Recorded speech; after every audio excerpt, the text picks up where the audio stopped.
Zee 24 तास एक पाऊल पुढे। नाशिकमध्ये एका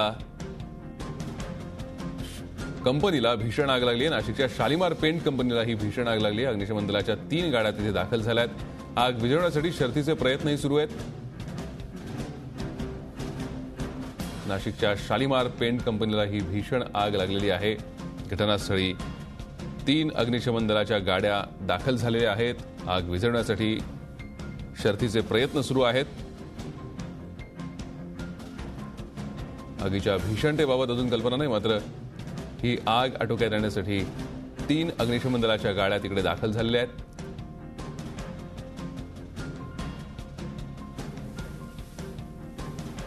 या संदर्भात आपण अधिक माहिती घेऊयात। आमचे प्रतिनिधी मुकुल कुलकर्णी सध्या तिथे उपस्थित आहेत। मुकुल, काय नेमकी आताची परिस्थिती आहे?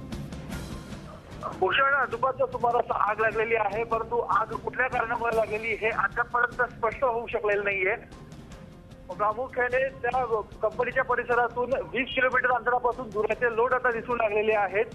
अग्निशमन दलाच्या जवळजवळ 10 बंब घटनास्थळी दाखल झालेले आहेत आणि आग पूर्णपणे आटोक्यात आणण्याचे शर्थीचे प्रयत्न करतात। परंतु ही केमिकल कंपनी असल्याने रासायनिक द्रव्य तिथे आहेत, केमिकल्स आहेत। आगीवर नियंत्रण मिळवण्यामध्ये अग्निशमन दलाला अडचणी येत आहेत। अद्यापर्यंत कुठलाही जखमी असल्याची माहिती आपल्यापर्यंत कळत नाहीये, परंतु आग मोठ्या प्रमाणात आहेत आणि ती आटोक्यात आणण्याचे शर्थीचे प्रयत्न सध्या सुरू आहेत। नक्कीच मुकुल, या कंपनीमध्ये किती कामगार आग लागली त्याला कामावर होते किंवा त्या संदर्भात काय माहिती मिळू शकली आहे?